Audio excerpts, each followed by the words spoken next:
All right. Intro video started. We're going. Just waiting on Steve.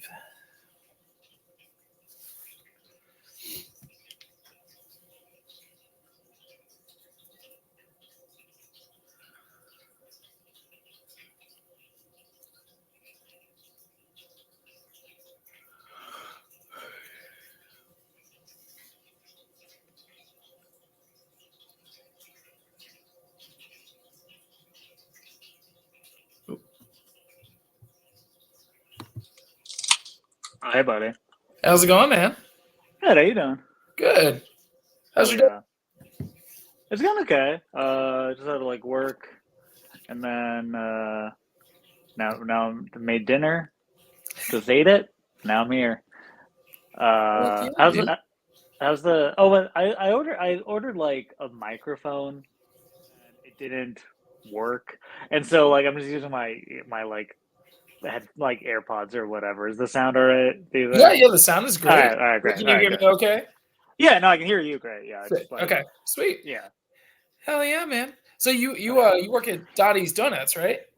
I do. Yeah, yeah. I've been there for like a long time. But yeah, I'm like just a barista there. But yes, I don't make any of the donuts, but I've been selling them for forever now. But Hell yeah. yeah, So I've never actually been. So you live in Philly, right? yes, Cool. I've been to Philly one time, and it was hell yeah. 2015. I actually went the same week that Pope Francis was coming through. Oh yeah, yeah, yeah. I remember So that. everything shut down as soon as I Yeah, got in. yeah, hell yeah. So yeah, I've never really been myself, but I'm curious what makes Dottie's Donuts like really good compared to like other donuts? Like I said, Uh, they're like vegetarian vegan donuts. yeah. I mean, it's all vegan. It's all like made, like in house. Like it's all like handmade. The flavors, like I know you like follow me on like Instagram, and I feel like I share like Dottie's posts all the time, but they like the flavors change basically every day. There's always staples, but they change, like they get like fancy with it. I don't know. We had like we're doing a bunch of like pumpkin like autumnal flavors, but they'll do a lot of like Oreo shit. A lot of like whenever like the Eagles are playing a game, we do a lot of like football themed donuts. And then I don't know, like everyone who works there is cool. And I might be biased, but they're all like friends of mine. So it's been like, yeah, I don't know, it's great. It's as far as like, I've worked in other coffee shops, but as far as like, it's the only donut shop I've worked in, but it's I don't know. I think it's fucking great. I was not a big donut person before I started working there. Now I eat way too many all the time. So I've been trying to like cut out like a lot of sweet stuff because I have Yeah, a yeah, big sweet tooth myself, but it's hard for me to resist a donut. I yeah. will It's very say. tough. It's very tough. I go with basically like every January. I'm like, all right, I'm not going to do any donuts this year. I'm just going to eat no, and then like, uh, a couple months in, there'll be like, you know, some like, like fancy like espresso buttercream donut. I'm like, all right, well, I have to have this one, and then I just Yeah, like, like and one then of it's those just like things a I damn trust. burst, and then I'm going to just eat it all, and then I just like eat it all the time. But it's great. I don't know. That's Yeah, fantastic. where you at again?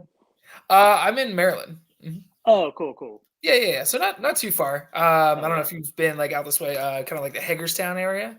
No, the only Maryland I've been to is just Bethesda because of Gotcha. SPX. Oh, SPX. Yeah, dude, I was so Yeah, sad I couldn't make that.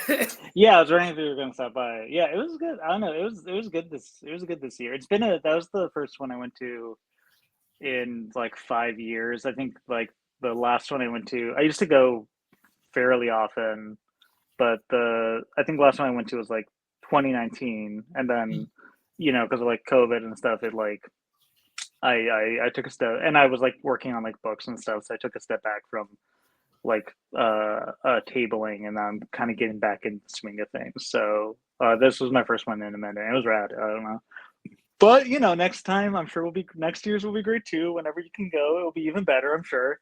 Hell yeah. Uh, but yeah, it was cool. Yeah, I I know I'm nothing against the great city of Bethesda, but I know I'm not getting the best view of Maryland. I know that there's like more Right. out there that I do want to go to, and there's like I know there's like a bunch of like tattoo shops in Maryland that I'm Oh yeah, like in dude. different places in Maryland that I'm like, oh, I gotta go because that's like close to Philly. It's like two Yeah. to three hours, So I would keep being like, I gotta go, and then I don't, and then like the only time, then the only time I'm in Maryland, I like go to the bagel shop around the corner from uh the hotel SPX is at, and I'm like, I've seen it all, I guess, but yeah, I need to swing by. Yeah, I've never been to. Oh, yeah, where's like.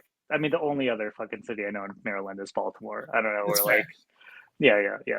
I don't know That's how close great. is. Yeah, we're around about. So we're about an hour and some change probably from Baltimore. Right. We don't go very often, but we went to a Beartooth concert back in January. Yeah. And that was the first time I've been to Baltimore in quite a while. Right. Um, Yeah. but Yeah, yeah, that makes sense. yeah, Yeah. Yeah. If it's like, yeah, I'm not. Yeah, like an hour drive, hour and a half. That's too long. That's too long to just go to a yeah. city. Honestly, yeah. If it's any more than like an hour, I'm like, I don't know, because even like SPX was only like an hour. Again, like an hour, maybe an hour and a half. And I was Yeah. like, you know what?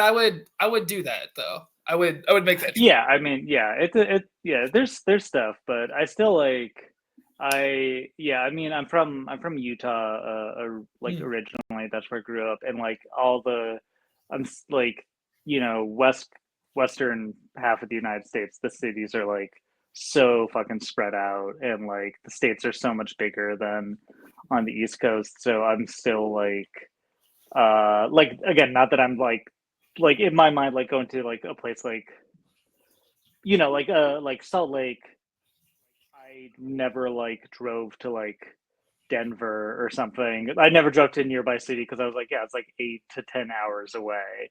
Oh shit. But like, and so in my mind, I like going to like Baltimore or like New York or something like that. I like it takes me a minute to be like, oh yeah, it's like really close relatively. Mhm. But like I remember like when I first moved here, was like around the time that like Jawbreaker was doing like a reunion show in Oh Baltimore, shit. or not Baltimore, excuse me, in Brooklyn, and like my boss was like had tickets, and he was like, oh yeah, you're gonna go to the Jawbreaker show in Brooklyn. I was like, oh, I want to, but it's like it's like in New York, it's like so far away, and he was like, no, it's not. It's like what are you talking? And then I was like, oh yeah, I should go. And he's like, well, it's like sold out in like 10 minutes. Like Oh shit. you fucking idiot. But I mean, it's fine. I saw the tickets already. It's fine. But just yeah, I'm still even though I've been like in Philly for like 7 years or whatever, I still have like Utah geography brain in I a mean, lot of fair ways. enough. So can I ask, what brought you from Utah to Philly? Was it like a job opportunity or No, kind of like nothing, honestly. I was just in change of scenery? yeah, I moved to from Philly. I lived in Vermont for a couple of years. I went to this school called Center for Cartoon Studies in Vermont, Mhm. and I was there for 2 years, and then when I was done, I wanted to not live in like the woods anymore. Like nothing against Vermont, but I was just like not. Uh, it was just too many. It was Just too many trees around, think of all the and so trees. yeah. So then I was like I didn't want to move back to Utah, and I knew a couple people in Philly, and I liked you know like Kid Dynamite, and like I like the bands from Philly, so I was like, yeah, Philly's probably cool. And so and like yeah, and I knew had like known a couple people lived here from like setting up like punk shows for like bands back in Salt Lake for bands that toured through, and like there's some like other like friends from that school from CCS that like Mm. lived in Philly that was like able to get in touch with. So that yeah, so and then I've liked it a lot. I'm here for the foreseeable future, but and like there's a bunch of fucking rad cartoonists here. I was gonna say Philly seems like a really cool place, like especially when Yeah, it comes to like the underground like punk like bands and the yeah. comics and the just the whole like atmosphere of it all seems really cool. And I am sad that I haven't like spent a ton of time there myself, but I'm trying to venture out a little bit more, get outside Yeah, my it's bubble a little bit. yeah, no, it's like really fucking sick. I don't go to like as many shows as I thought I was going to when I first moved here, just because I like both am like a lot of my time after work is like spent like working on comics, and then I Mhm. also am just like older now, and I just like to go to bed early. But I get that. no, but I mean like yeah, there's like I'm still like a billion really rad bands and like just cool shit happening all the time, and then like yeah, I feel like there's um yeah, I don't know, I just feel like there's a bunch of cool cartoonists here, and a lot of cool shit happening there. And there's this comic shop, Partners and Son. Oh, I've heard of them. That they do a bunch of cool they have like a lot of like readings and like events, kind of like weekly. There they like always do shit, and have a bunch of cool books and stuff. Yeah, I don't know. There's like rad. I feel like there's just like a rad scene here, which I enjoy. But even though again, most of my time is spent like inside my own house, Fair. drawing or watching TV. So Oh yeah. yeah, Hey no, man, there's nothing wrong with that, especially when you no, work I real know. hard and you're trying to Yeah, pump yeah, out yeah, comics and shit like that. I do see a lot of like I do follow like Partners in Sun, and like I'll see yeah, stuff from them. I'll see stuff from comic shops I follow in like Chicago and stuff. And I know Baltimore's got a couple like comic shops and everything, but there really isn't anything like that here. Like I see a lot of I follow like Caroline Cash and yeah, yeah, everything, yeah, and who was like my introduction to like Silver Sprocket comics and yeah, stuff. yeah. She's the Her best. and Yeah, Michael Sweater. totally, totally. Yeah, Yeah. Mike fucking rocks. And Mike lived here in Philly for a while, Mm. which is how I like first met him. Yeah, I don't know. Yeah, the same thing with like when I lived in Salt Lake. There's like cartoonists there. Yeah. A good friend of mine, this dude Ricky Vigil, does like rad comics out of Salt Lake. He draws a bunch of shit for like ska bands, Oh, that's amazing.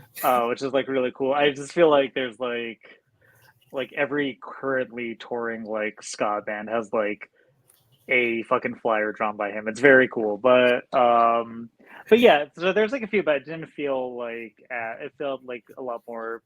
It felt fewer and farther between, and there was like cool comic shops in Salt Lake, but Mhm. it was like not like.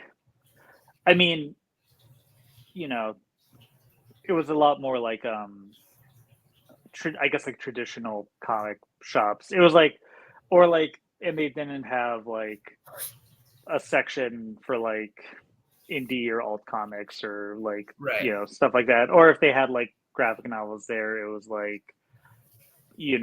like the obvious like Watchmen or like Blankets or something, which is all like Usual fine like and good, but not there wasn't yeah, the big like name stuff. yeah, yeah, yeah.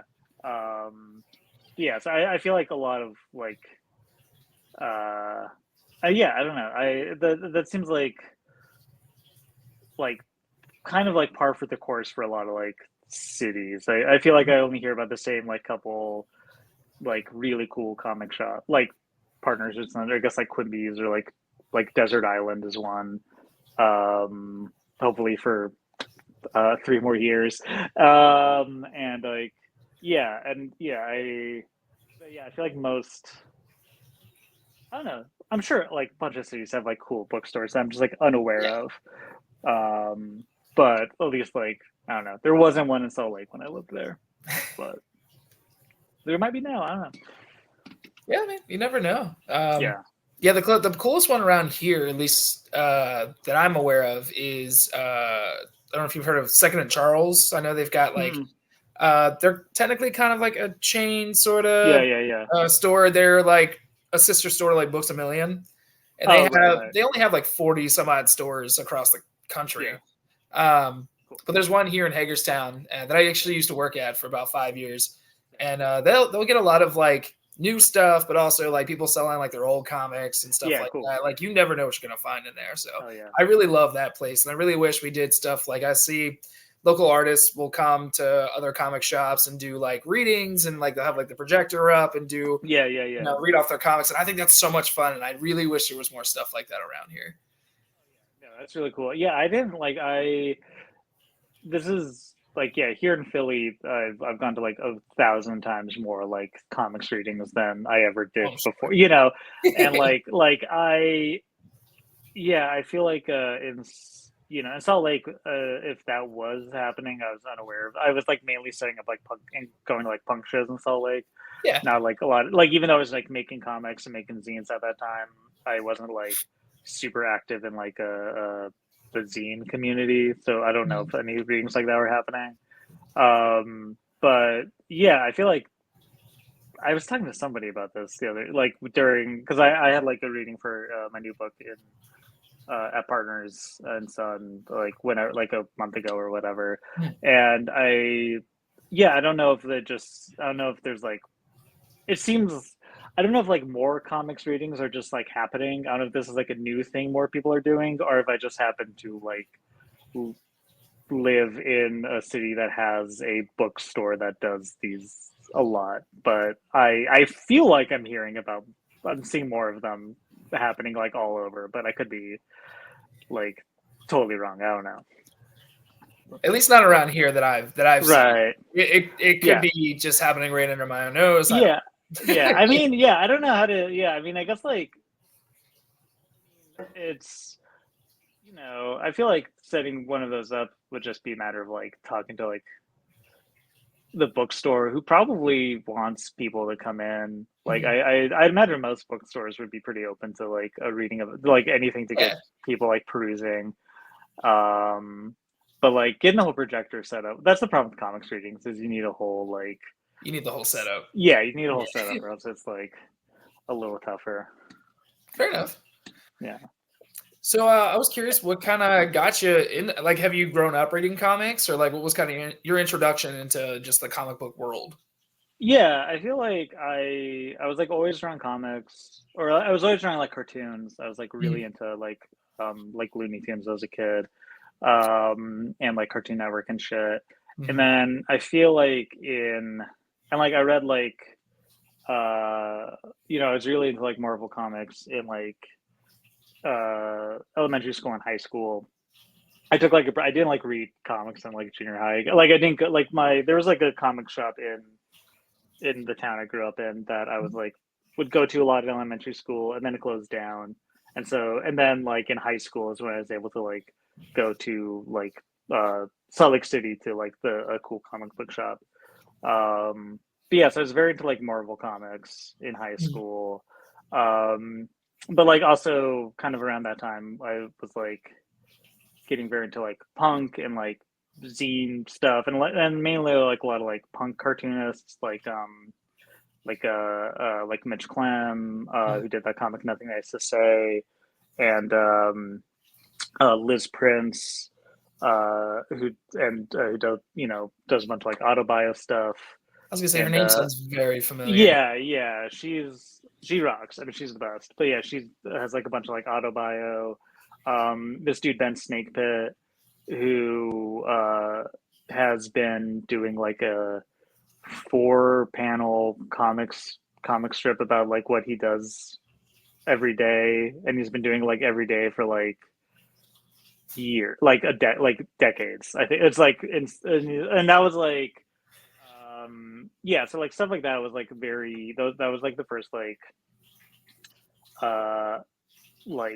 that was like my introduction into like comics as like a thing I could make, and like comics that like could be just like more lo-fi or more like about anything and like and so that's basically when I was like 19, I think, is when I made like with like a couple other like people in bands in Salt Lake, we made like a split comic zine where we each did like 4 like just random strips, and like all my comics were like all these like really annoying like nerd culture jokes about like Star Trek and like, fucking 300 and stuff like that. Very like 2007 nerd culture shit.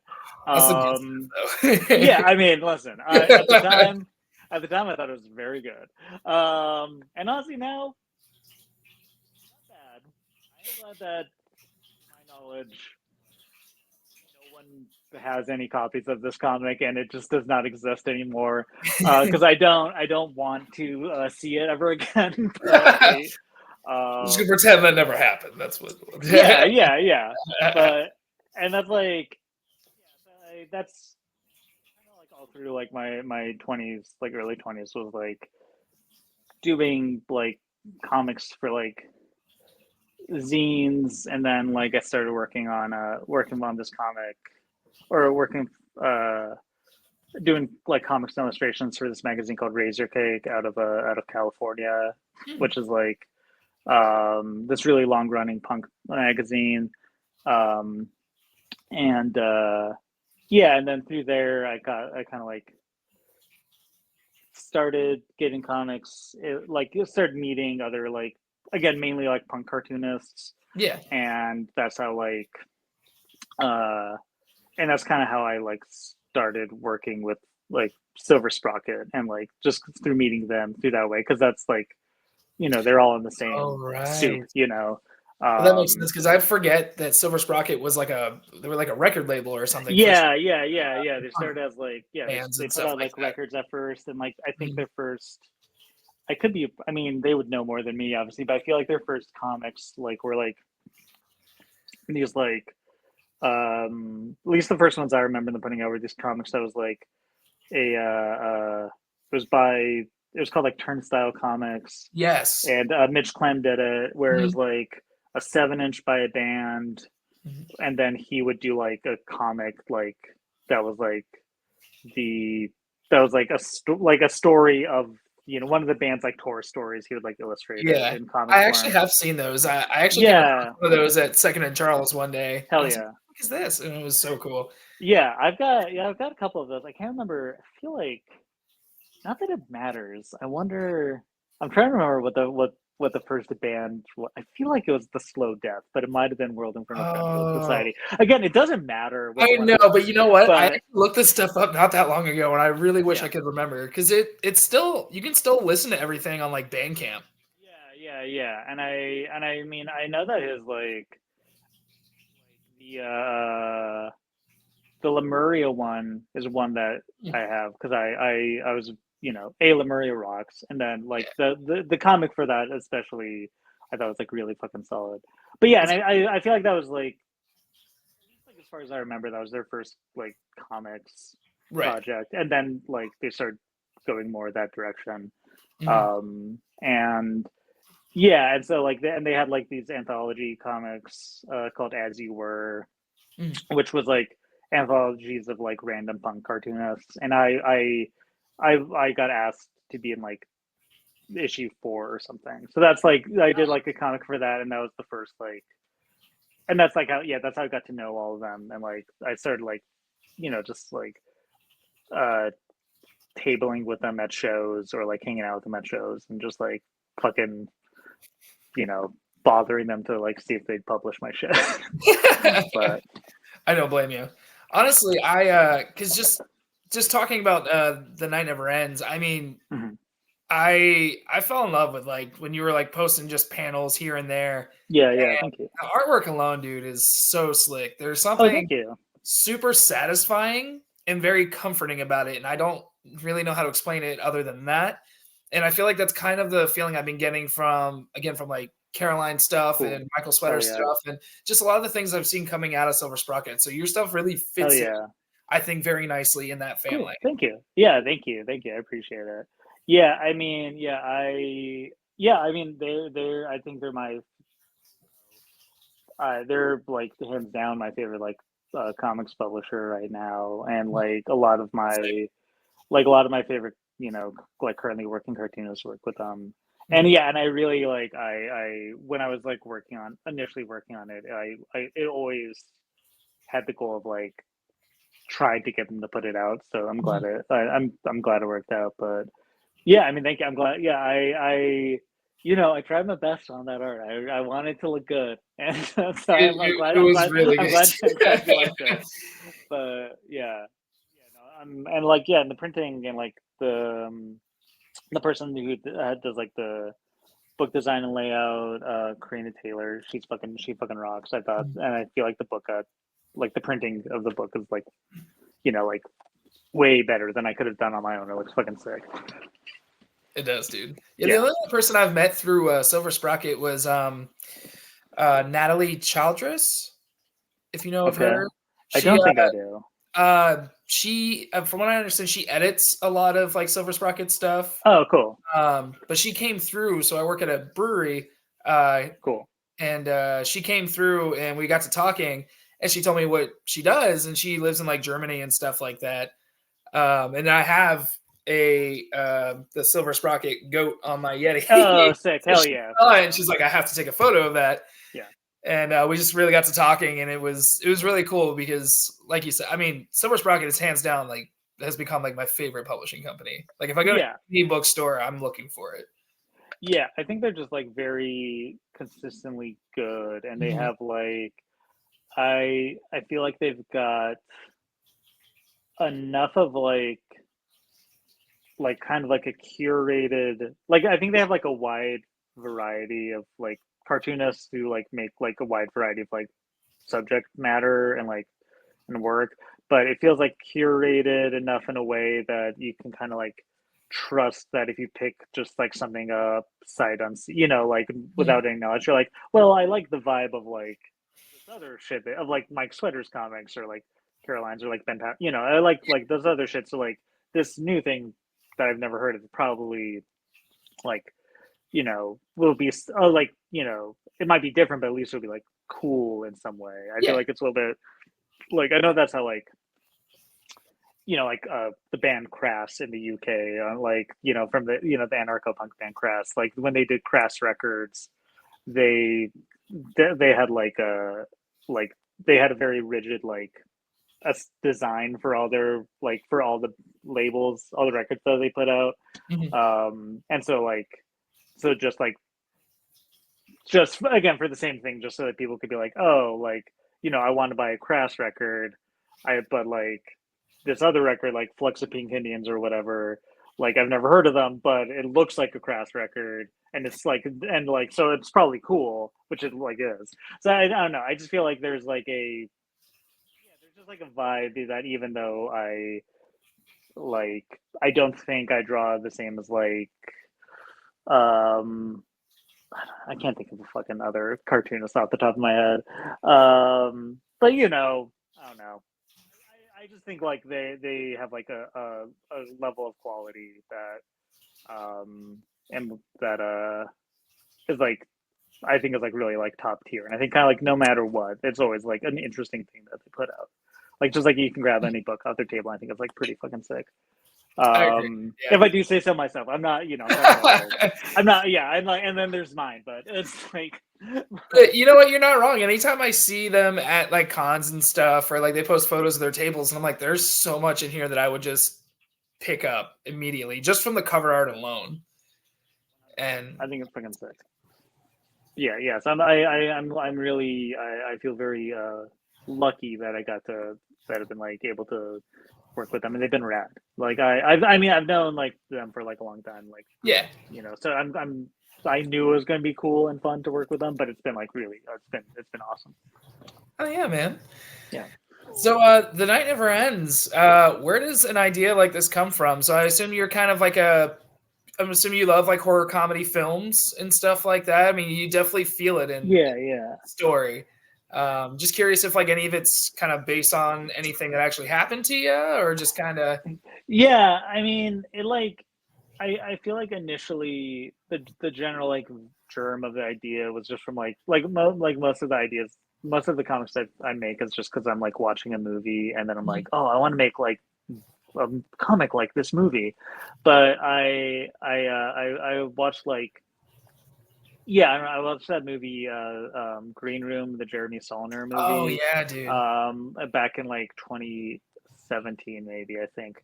and I watched like that and the An American Werewolf in London by John Landis. Like not the same day, but like in my memory, I watched them back to back. But it kind of, but like in very close succession. Yeah.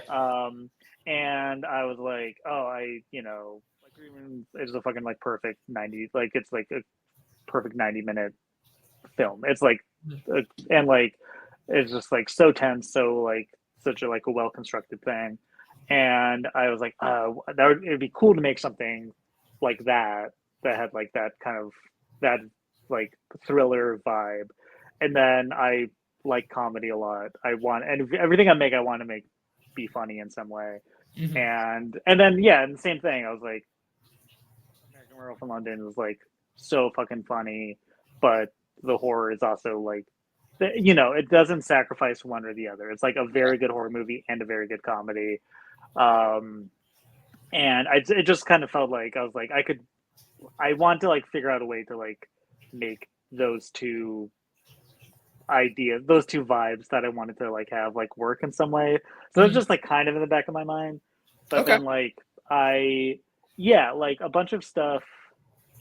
Like a lot of this comic, without all the murder and stuff, is like really pulled from like my own life.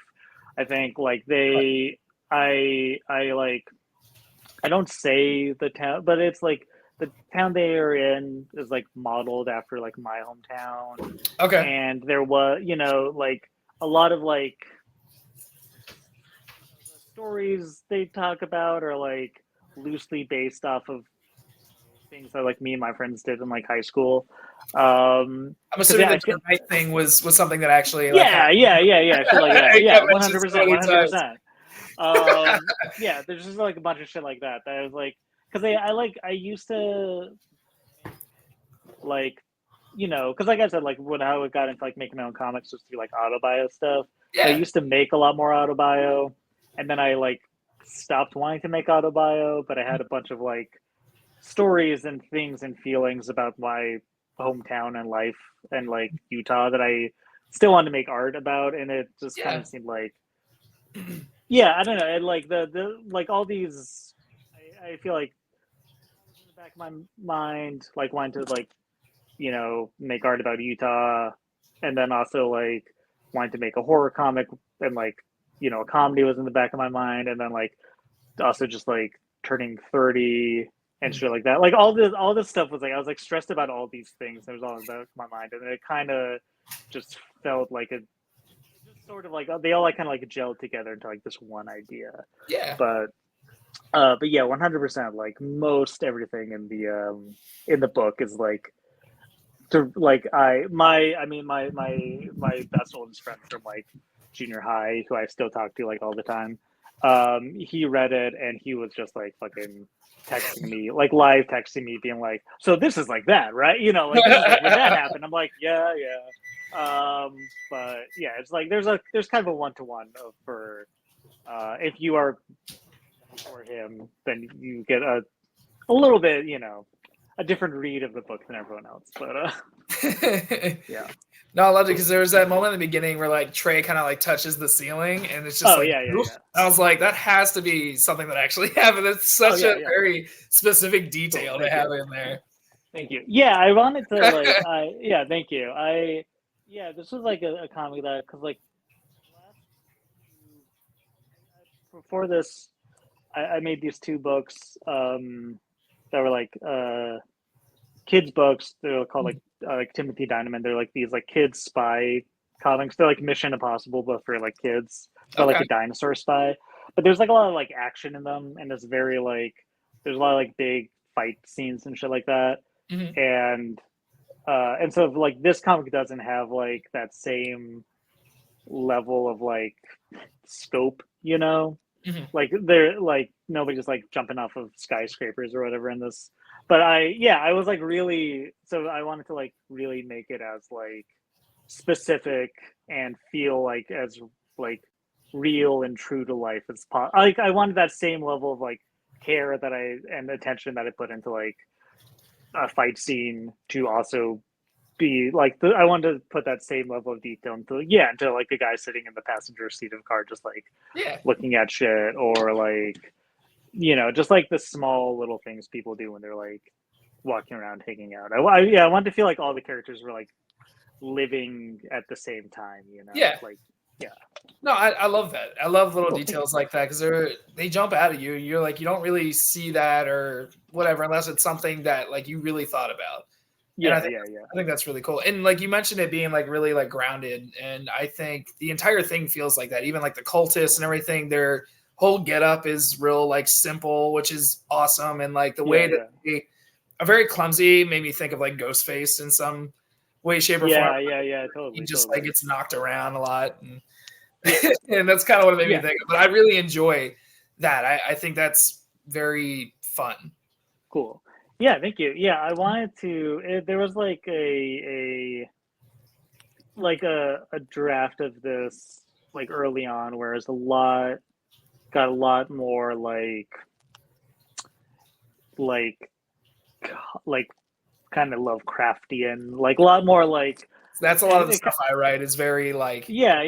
Then like I fucking love all that shit, and but kind of got like I feel like there's a bit where like where like something was going to like something more like supernatural would be happening, and then at a certain point I just like was like it'll be funnier and more like what I'm trying to do, like, and what I'm trying to say, if like it's just like you say, like everything is very stripped down, very grounded, and like like I wanted the cultists to basically also like the main characters are just like these little dipshits, yeah.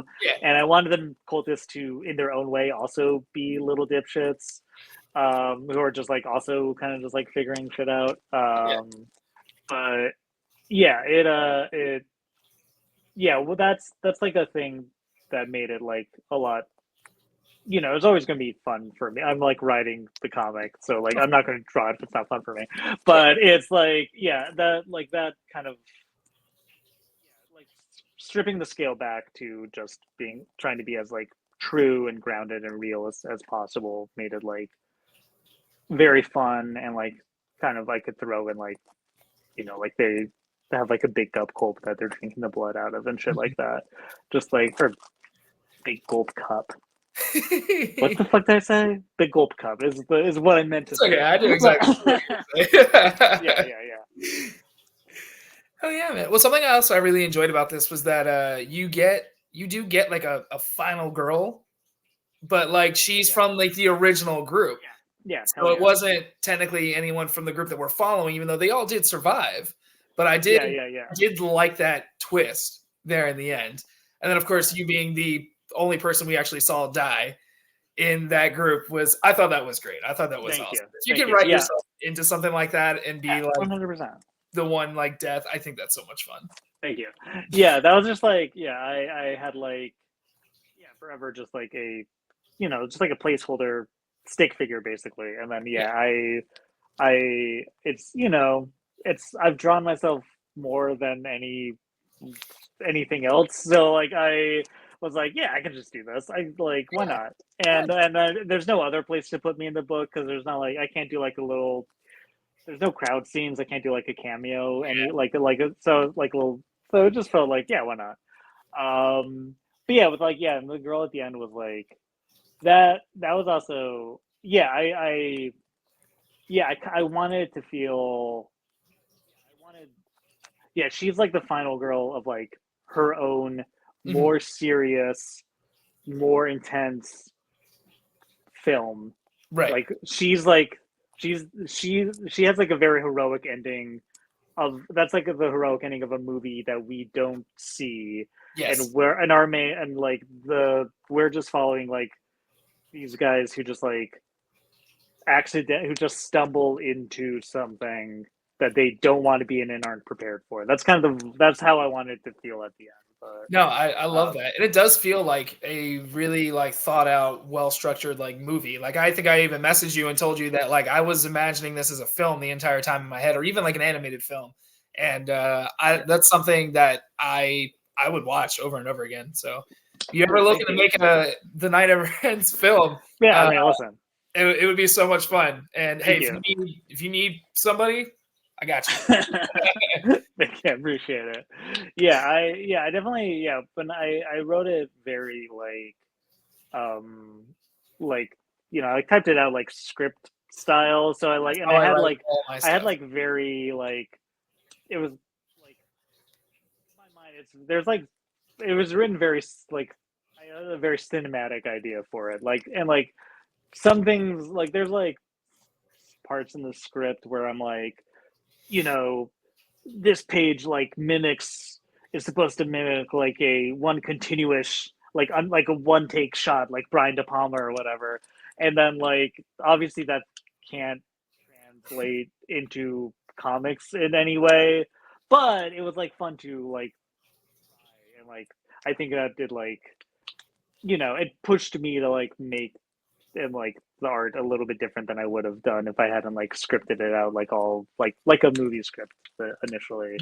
But yeah, I had like very all my like touchstones for this were for the most part like movies. So it's kind of that's 100% the vibe I was going for. It's really easy to just write stuff out like that. Like where like Yeah. the couple of like comic strips I've written have all been in like movie formats, and it's just so easy. And even from like the other artists I've worked with, they're like, yeah, this is because you just kind of laid everything out for me. Because I'll even write like because it's so long. They're like, what is all this? I'm like, a lot of it's just like artwork, like suggestions. Like I'm like putting in like ideas and like stuff can go here in this panel, this and that. Yeah. So it's just easy that way, and it's 100%. to look at. It makes it's easier for the brain, at least my brain.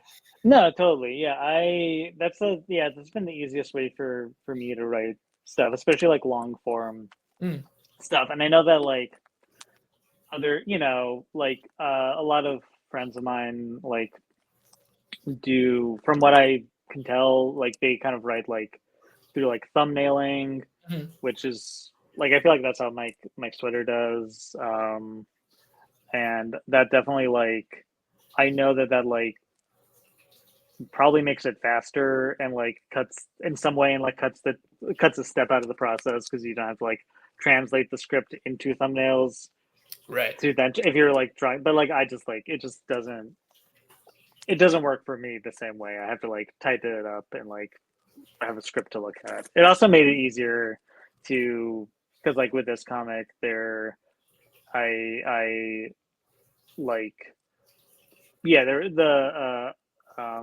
Ari Yarwood, who's like the editor at Silver Sprocket, was like, I was like sending her like drafts of the script while I was like writing it, and that would have been like my thumbnails are really bad. Like they're like indecipherable to anyone, like including me. So I like couldn't like it would not have been constructive at all or like convenient at all for me to just send a bunch of scribbles. So it just made sense to like write out as a script, but yeah, I don't know. That's fair. So were there any early drafts in the story where anybody actually like from the main group like actually died? Or yeah, I think anybody? so. I mean the main like the initial that's kind of like a thing that I had to kind of figure out a little bit was like how like how much like murder and death I could put into it and still have it like be funny in the way that I wanted it to be. Yeah. Like there's definitely drafts where like more people were gonna die, and I mean like the initial like idea for it was like going to be like really really like I said like kind of like overly complicated and long and like get into like a lot more mythology or supernatural stuff, which is like cool but wasn't like the kind of became like unruly and got away from me from like a writing point of view, and it was and like it just wasn't like the actual like thematic or like comedic and like the actual thing I wanted to do was getting lost in like all the like lore I was trying to do. Okay. But yeah, I but I do feel like if the comic was bigger, like it was longer, if it had more time to breathe, more of the main characters could have died, and you would have had time to like assess, like process that, and like get from that low point back up to like the comedic tone. But Right. in like, but in like this, whatever it is, like 124 pages, I think. But in like that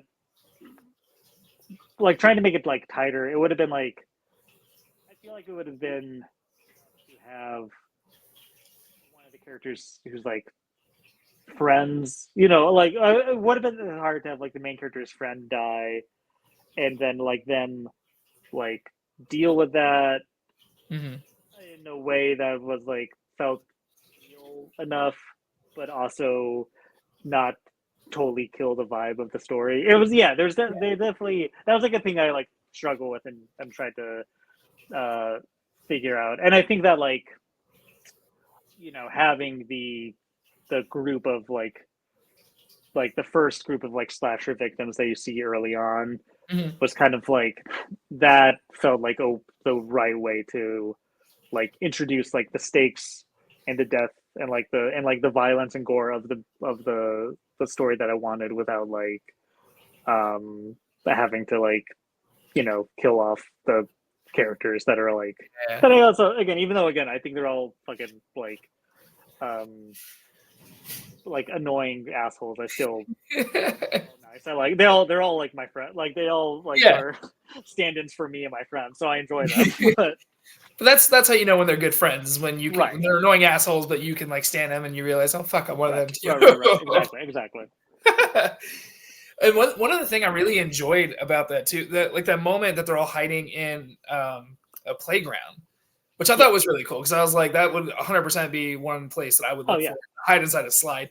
Yeah. But then like to see it from like the killer's point of view, to watch them like slowly like kind of creep up on them, I was like, cool. It's really like it's a small thing, but it's not something you see very often in comics. Usually, especially like if you're following certain characters, like you don't generally, I don't know, you don't usually change the perspective. Yeah. Not a lot of the stuff that I've seen, and I thought that was cool. Cool, thank you. Yeah, I really, I really am like, I'm happy with how that moment turned out. I really, I wanted to like, that was like a try at like, basically I fucking talk about this guy all the time, whatever.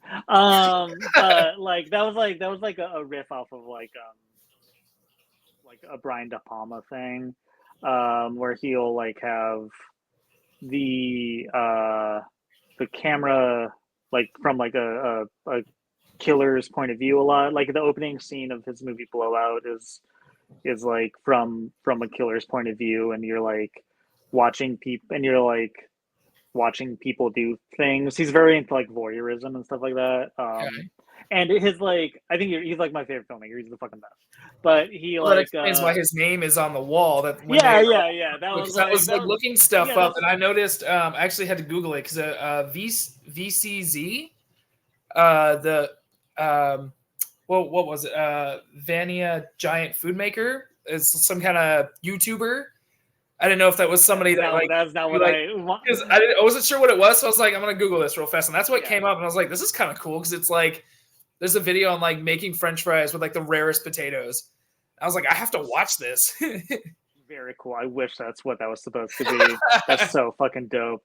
No, that's for like a fucking ska band that I was friends with. Okay. Like in high school. That's like drastically less cool, but I mean they're pretty good. But but like so like those, like when he does that, it like it's like very tense, and like puts you in, even though you're like not the, even though you're sympathizing with the protagonist, when it like when he like does this thing where it like puts you in the point of view of like the killer following the protagonist, it like makes you both like like like it's like adds like this level of tension where you're like, because you're like, oh, I'm like the killer following this person who is like the hero, but I do want to see something happen because like even though I don't want them to get killed, I do want that. I want the story to progress this way, and I'm like, it like just shifts your perspective and kind of like fucks with you a little bit. And yeah, I wanted to like that moment in particular. I was like, oh, like I'll try this. I like, you know, and I was like a little worried that it would come across too like first person shooter, Hmm. with nothing against first person shooters, but I like, I didn't want it to look like that scene in the Doom movie with The Rock where it's like shot for a second Oh, like you're actually playing Doom with the gun and it oh looks like shit! I haven't seen that it, movie in years, buddy. yeah, why would you? Why would anybody? Yeah, But it's not like a thing I think about all the time. But it's like, but I was like worried that was not gonna like work as mm, or I was concerned about it because I had not ever I hadn't drawn anything in like a first person point of view like that, and yeah, but I'm glad you liked it. I Is did. what I I want to get really at. did Yeah, because I remember like seeing it for the first time. I was like, and I'm just watching it panel by panel, and I was like, this is so cool. So I read that just that part like a couple times. Like I know there's like cool. like they're talking, but I was like Yeah. kind of taking everything that he was saying. You see the other guy, the baseball cap, kind of climbing over the side, and I was like, this is really well done from like this Cool. perspective. Thank you. And it's just Thank not you. something that you see very often. So I Yeah, really yeah, enjoyed that. yeah. Thank you. I appreciate that. Yeah. And honestly, I mean, I'm not super familiar with what was his name, De Palma. Yeah. So, Yeah, Brian De what would Palma. you recommend for somebody like me who's never watched any of his things that I'm aware of to check out? I mean I think his best movie is it's called Blowout. Blowout. And his like most like famous movie probably like have you must have seen, I mean I don't know, but Carrie. Yeah. Yeah, he directed Carrie. That's like his most. Oh, okay. That's Okay. probably like his most like famous movie. Yeah. And he did like he's had like a kind of a he'll do like something like Carrie, or he did the first Mission Impossible, which Okay. are like ostensibly like I don't want to say they're like work for hire, but they're like studio movies, and then he'll do and then like and then he'll like write and make his own like weirder kind of project. But I think Oh, like Blowout is kind of like has all the shit that he likes like all in one movie, and it's from 19 I want to say 81, and it's John Travolta, like oh, who, and he's playing like a guy who like records sound for film, and he's like out in like the woods one night like just trying to record like birds chirping or whatever, and like he hears a noise and then sees a car crash, and he kind of gets it's like a wrong man wrong time, wrong place at the wrong time. oh. Like he gets embroiled in this like Hitchcockian conspiracy, which Brian De Palma is like obsessed with Alfred Hitchcock, and it's like yeah, I think it's one of my all time. I think it's one of like the great American films. But it's Okay. yeah, I don't know, not to talk it up too much. No, But I mean, Carrie also, I I'm mean, I'm very curious, so it's definitely yeah, something I want to watch. let's say that, and then like a weird movie that's a little less like his that's a little less like his other movies, but like that movie Phantom of the Paradise. He wrote and directed, and that's like this like weird like horror musical thing. It's like very and like music by Paul Williams, the guy who wrote Rainbow Connection. Okay. It's like fucking great. I listen to the soundtrack all the time, and it's like a retelling of like Faust, where it's like a musician sells his soul for like a record contract, and then like all this other. It's wild. It's a wild movie. It's like totally. It has like Rocky Horror vibes. I think it's Oh, like, okay. but like it's they're kind of they're they're similar. They kind of got like a similar vibe and fan base. But yeah, both those movies I think are like absolutely fucking top tier. And Carrie is one of my favorite movies. That movie's amazing. I'd say I haven't seen the original one in a long time.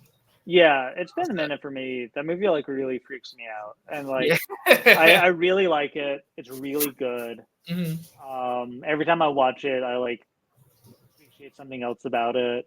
But the scene where Carrie's mom like walks down the stairs with holding a knife at the end, like truly just scares the shit out of Oh, me. for Like sure. no matter what, and like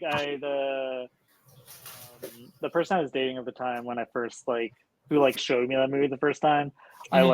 like an idiot. I pointed out that that part scared me, and then they just kept like walking downstairs at me in a weird way to like fuck with me. And So I'm so just gonna like I recreate this at every yeah, moment we exactly, exactly. So can. that's why I've never that's why I've never opened up to anyone about any of Yeah, my no, that's thoughts. fair. Never open But up to yeah, anybody. Never, yeah, never tell them your fears, and you'll be okay. exactly, exactly.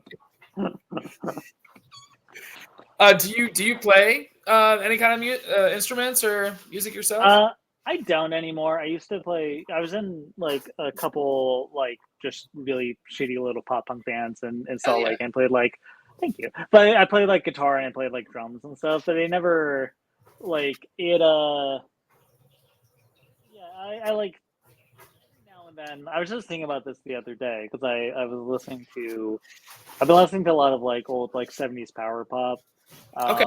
and I was just like I was like, oh, I should start playing. I should play like 70s power pop. And then I just know that if I like buy anything to like start doing that, I'm going to do it for like one day, and then I'm just going to have like recording equipment in my Yeah. house that I'm like not using. So I just like know that it's just like thing like I'm I can still play guitar and I still play from time to time, but Cool. it's not yeah, it's just like I was never like super good at it, and I just like don't have the attention span to get better. That's fair. I can only focus on one thing at a time, and right now it's just comics. Like No, that's wonderful. yeah, I've always told myself I would love to like learn how to at least try to be good at something. We tried yeah, oh learning yeah, like keyboard and guitar oh and yeah, stuff in like school. My buddy tried teaching me guitar, and yeah, I just don't think it's for me. I yeah. just don't have the It's patience for that for guitar. yeah, no, it's fucking hard. I wish I knew how to play piano. My mom was a piano teacher, but just like I would love to learn how to play piano. yeah, she just like never. She like tried to teach me, and I just didn't. I just wasn't receptive, I guess. Like and so like so I like I don't know. I mean, it'd be rad. Like I feel like I downloaded like an app that was like to teach you how to play piano like years ago, and Yeah. then again, just like I knew I would. I like opened it up. I was like learning chords for like a day, Yeah. and then never again. I just like don't have I don't have the stick to itiveness to like No, do it. I understand entirely. Yeah. It's for me. It's like I, I I focus on a lot of different things at once, and Yeah. but I'm also very like distracted sometimes. Right. It's that Yeah. I get ADD. that. I'm just very shiny. Like what does that Right. mean? Yeah. No, it's hard. Yeah, it is. I'm curious. So I know we see a lot. Technically we see all the cultists die. I know at the end there's a moment where Kate goes to reach for the mask, try to figure out who this guy is. Is there any possibility that guy is still alive? I know not I necessarily the other two. One got his head blown off, the other one got his throat ripped out. yeah, I mean, I suppose there is. I was like yeah, I there could be, I suppose. I it would be I don't currently like have an idea for like a continuation of the Yeah. story. It would be cool. And that Okay. would be like in the spirit of the thing, Yeah. like it would be like, the slashers are supposed to come back. Right. But yeah, I mean, I like, I wanted it to I wanted like I didn't want to reveal who the people were, I Mhm. that felt like Okay. more fun to me to Yeah. like leave like the kind of like make it as like ambiguous as I could without like being like annoying. Kind of leaving it up to Um interpretation a little bit. yeah, but yeah, so He could be. Let's say it's not. Yeah, it was like. I mean, then the night would truly never end. That's true. That's true. Yeah, that was like that was definitely that was a. Yeah, there was, speaking of like old drafts, there's definitely a draft that got a little bit more, you know, a little bit more like end of Halloween, like evil never dies shit. I like that. Which again, I like that too. Yeah, But yeah. yeah, I don't know. It would be, we'll see. I'm not, I was talking to a friend about this like the other day, if Mhm. because he doesn't read a lot of comics, and he wanted to know if like this was a standalone thing, or if he had to like commit to buying more of my shit, which is like totally fair to not want to do. And so Right. I was like, no, it's just like its own thing. Like I was like, and like maybe like down the road, if I have an idea, I'll come back to it. But Yeah. I like it being like its own, like finished, like its own like Mhm. little object. No, I agree. I think Totally. it works beautifully as its own standalone. Thank you. But I'm definitely not opposed to reading a continuation of this story. It Oh is yeah, I very mean, yeah. it is very fun. It is Well, very thank you. funny. The moments with Brett and Trey are probably some of my favorite moments where Brett really Cool. tries to like fit in and Trey's just Yeah, like yeah, yeah. like a standard white dude. Yeah, yeah, yeah. Thank you. Yeah, I thought. Yeah, I wanted that to have like the. Yeah, I don't know. Trey is like. I love them, but they're such a fucking like asshole. I don't know. Oh, for sure. I really, yeah. I wanted Absolutely. that. I But you know Yeah. I what? just want. Trey might be my favorite character. Yeah, no.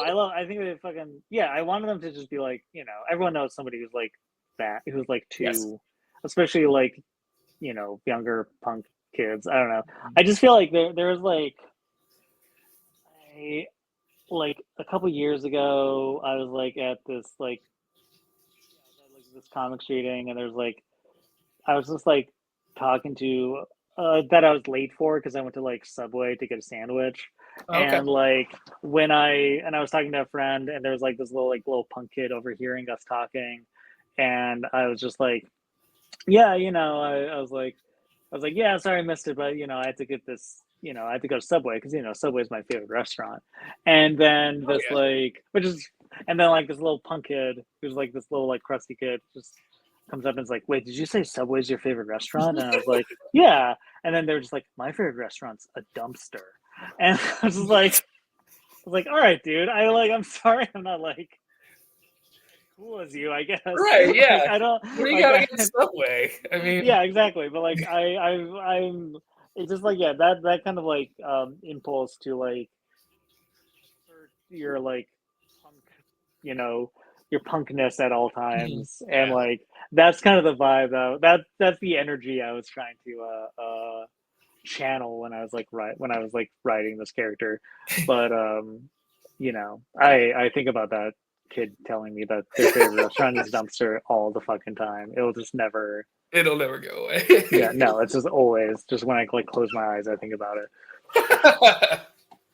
But yeah, and then yeah, and like Brett is like, again, Brett, as as maybe is clear from like the tenor of like the conversation, Brett is like also somebody who like is in their 30s and now doesn't like to go out and do shit, which Yeah. I like absolutely uh didn't 100% relate to when I started writing the book, and now it's just like entirely my whole deal. I just like uh No, well, so how long did it take you to write it?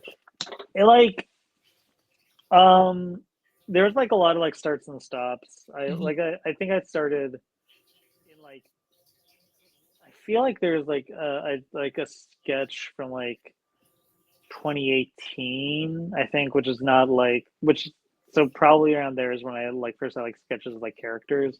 mhm. And then yeah, I would like start it and then kind of like hit a wall writing it and like put it away, or then I like would start it up again and then have like something else I was working on come up.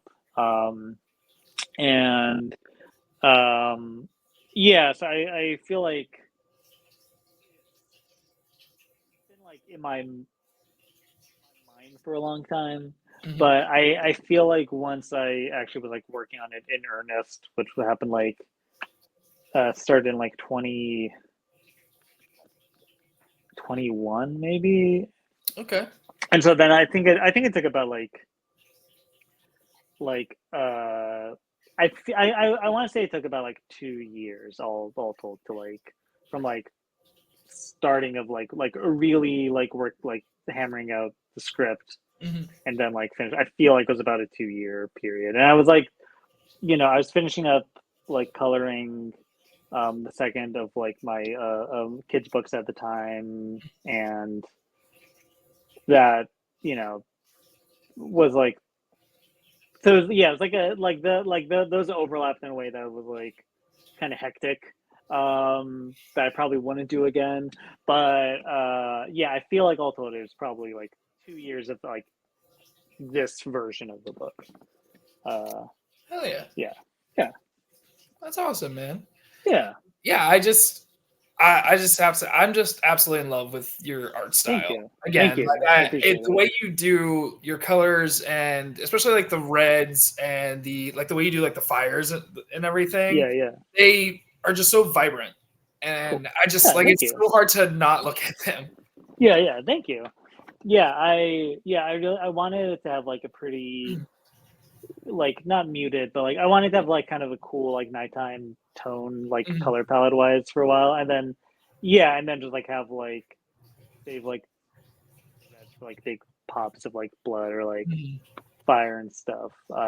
Yeah, thank you. I appreciate that. I love coloring comics. That was my like that's my favorite part of making Mhm. comics is coloring it, and I had like I yeah, this was the most like planned and like deliberate Mhm. coloring that I've ever done. So I'm really happy with how it turned out. It's like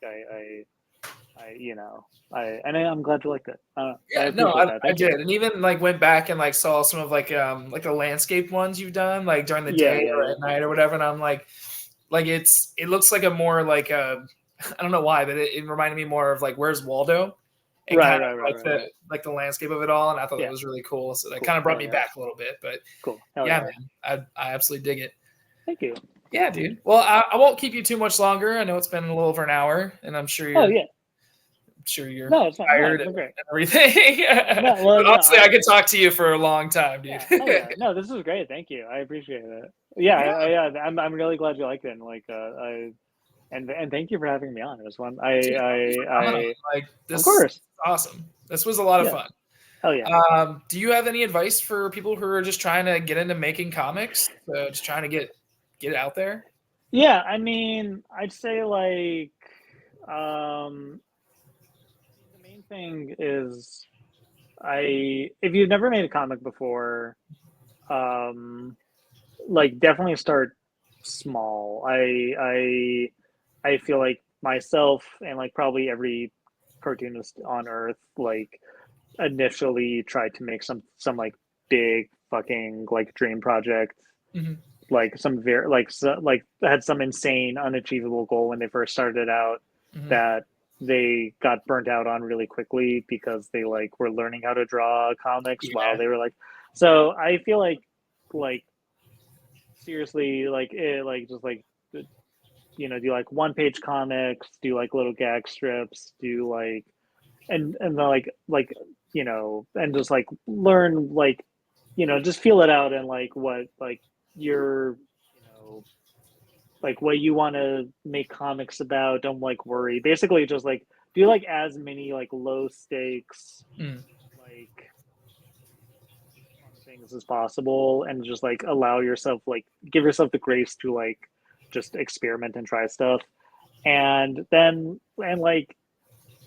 just like start putting out like little mini comics. I feel like that's like if you're and like they're not going to be right away. I mean, they might be. I don't. I'm not saying, but like speaking from experience, they're not going to be good right away. But you Yeah. like learn more from like finishing a comic than you will from not finishing a comic. So if you just like make mini comics and then just go to shows or whatever, or a lot of if you're able to, because a lot of Mm. people live like geographically far away from shows, but like, Right. you know, like mini comics out, if like find cartoonists that you like online or, you know, at shows or whatever, and just like, you know, get their shit, hit them up, like trade zines, just start putting your work out there. But yeah, I definitely, I think that like the biggest thing, the main thing to, I'd say, yeah, the two things is you should start small and just like allow yourself to like make like shitty comics for a while, just knowing that they're going to, every comic you make, a shitty comic is better than no comic, you know. It's like, Not wrong. You're absolutely yeah, not wrong. I asked for everybody, but I'm mostly asking for myself because and in my 30s, I'm now like really practicing to draw, and because I love writing comics, but like I'm really like trying to hammer down like drawing and actually like making my own stuff. hell yeah, So. fuck yeah, yeah. I also think, I mean, like the other thing too is like I feel like like like comics can look like anything is the other thing I would like to, like a general advice for anybody. And so like however you like draw, like whatever makes sense for you is what like makes sense for the comic, I would say. For Like sure. I feel like it like really tried to, for a while, got really down on myself that I didn't draw like fucking like Mike Mignola or whatever, and like nobody fucking draws like Mike Mignola.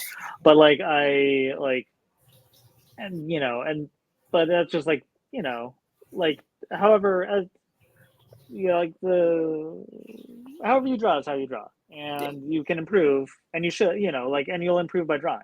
Yeah. And so just like don't, you know, just like feel it out and just like have fun, just have fun out there, you know. That's a give great it your message. all. I love that. That's fantastic. Okay. Well, hell yeah, Steve. Thank you so much for coming on and talking with Of me. course. Honestly, I could talk to you for a long time just about comics. Yeah, hell yeah, dude. Shit. Yeah, no, yeah, you know, I would love to come on again, but Absolutely. yeah, okay, hell yeah. Awesome, dude. Well, thank you so much. I greatly appreciate it. And congrats on The Night Ends, dude. It is a wonderful comic. Thank you. I really appreciate that. I'm so excited to see what you come out with next. Cool. Okay. Yeah. I mean, hey, me too. It'll be there's stuff in the works. Well, you'll know when it's happening. Fuck yeah, dude. Cool. Awesome, buddy. I appreciate you. You have a great rest of your night, and too. I'll talk to you soon. All right. See you, man. Later, buddy. Bye.